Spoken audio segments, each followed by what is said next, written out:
Hello and welcome to The Top Story, a podcast with the headlines of the day from our correspondents around the world. I'm Qiju. Coming up in this edition, the severe flooding in eastern Spain has claimed more than 150 lives as rescue teams dig through the debris in Valencia. US Vice President Kamala Harris holds a thin margin over Donald Trump in Wisconsin as the two candidates campaigned in the battleground state.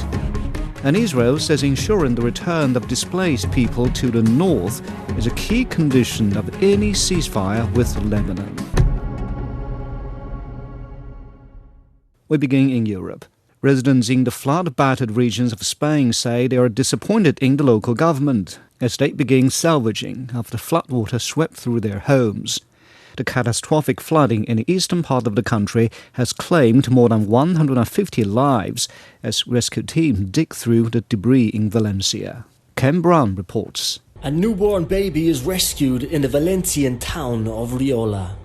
The mission continues, but in many cases it isn't rescue, but recovery. Cars stacked high in urban centres by the force of Spain's worst natural disaster in living memory. More chilling still, some of these cars became tombs, with people trapped inside by the torrents. Satellite images of Valencia before and after the disaster reveal the scale of the devastation. Spain's Prime Minister Pedro Sánchez visited the area on Thursday morning. La prioridad ahora mismo es evidente, The priority right now is obvious, to find the victims and the missing people so we can put an end to the anxiety and anguish that families are suffering. Logically, we're going to declare a disaster zone here in Valencia and the other territories affected by these storms.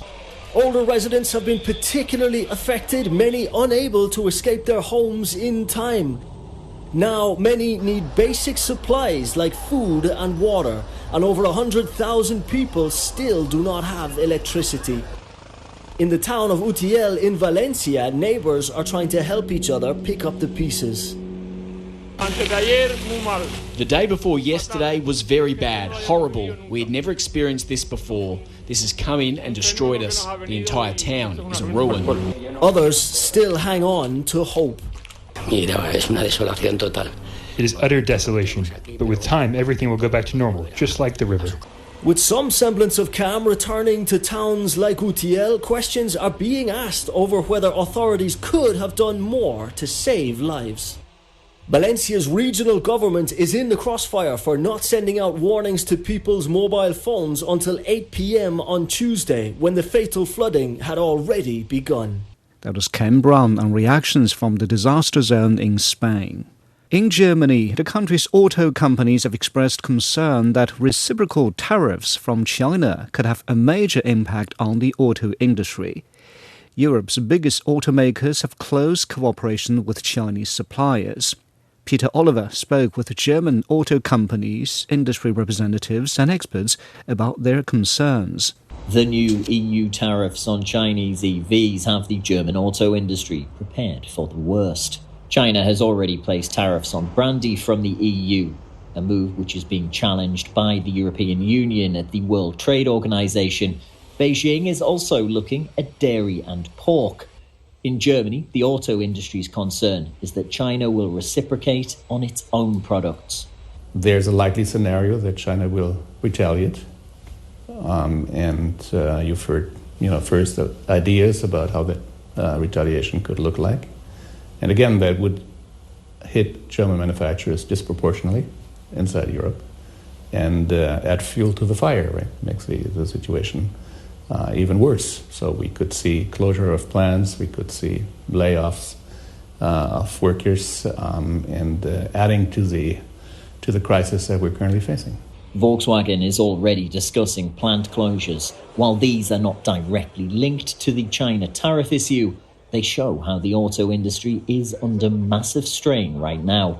Last year, the export of cars and car parts from Germany to China was worth just over $29 billion.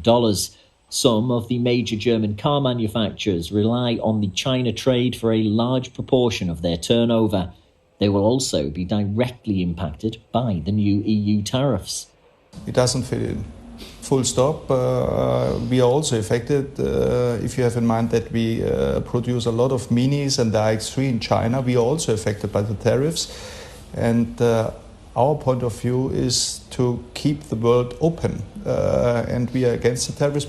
We can expect now tariffs from the other side. And I think it's completely wrong to have these tariffs in place. The EU Commission disagrees, saying that Chinese manufacturers benefited unfairly from subsidies which allow them to keep prices low. The Chinese Commerce Ministry responded, saying that they neither accept nor agree with the findings of the European side. A lot of attention is now turning to Germany to see how Berlin may try to influence a potential solution. The very practical negative consequences appear in Germany. So Germany will use its weight, whether it succeeds or whether a majority of countries that openly supported the Commission's position will succeed, that's too early to predict.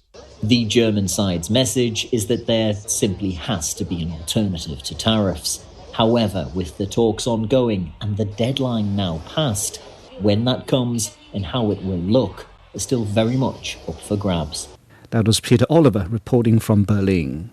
In North America, more than 60 million people have cast early votes, with less than a week until the U.S. presidential election. Both candidates have campaigned in Wisconsin as they race to win over voters. The state chose Donald Trump in 2016 and Joe Biden in 2020. Vice President Kamala Harris holds a thin margin over the former president in the current campaign. Dan Williams reports from the battleground state. Campaigning for this year's US presidential election is in the final stretch, and both Democrat Kamala Harris and Republican Donald Trump are crisscrossing key swing states.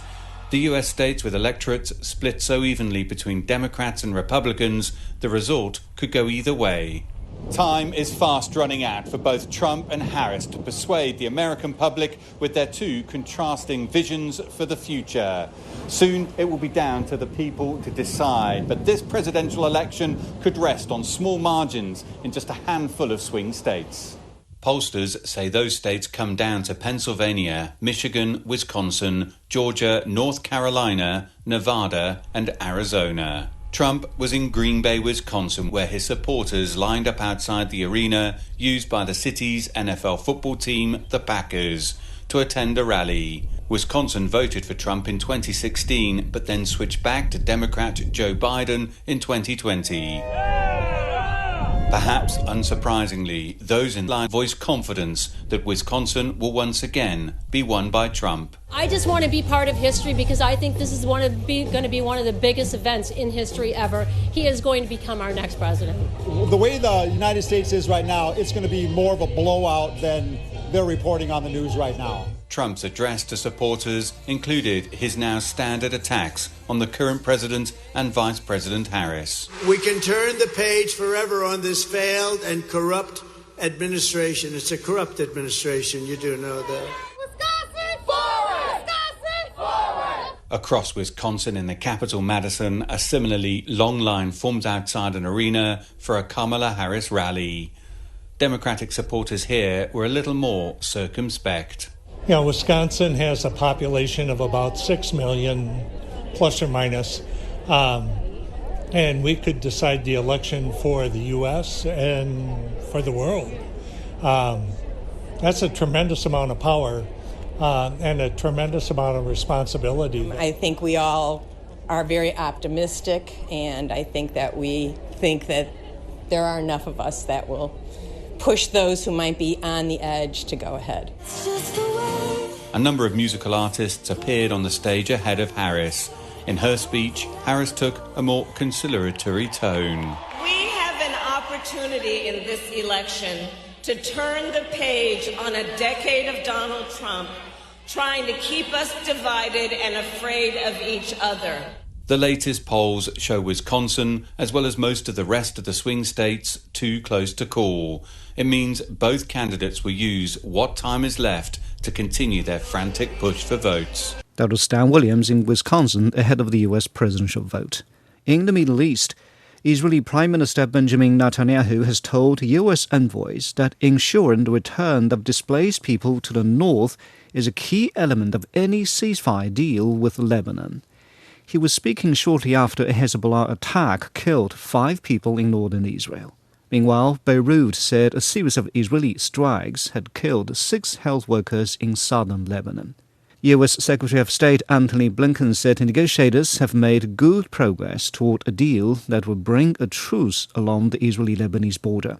U.S. Defense Secretary Lloyd Austin said there's an opportunity in Lebanon.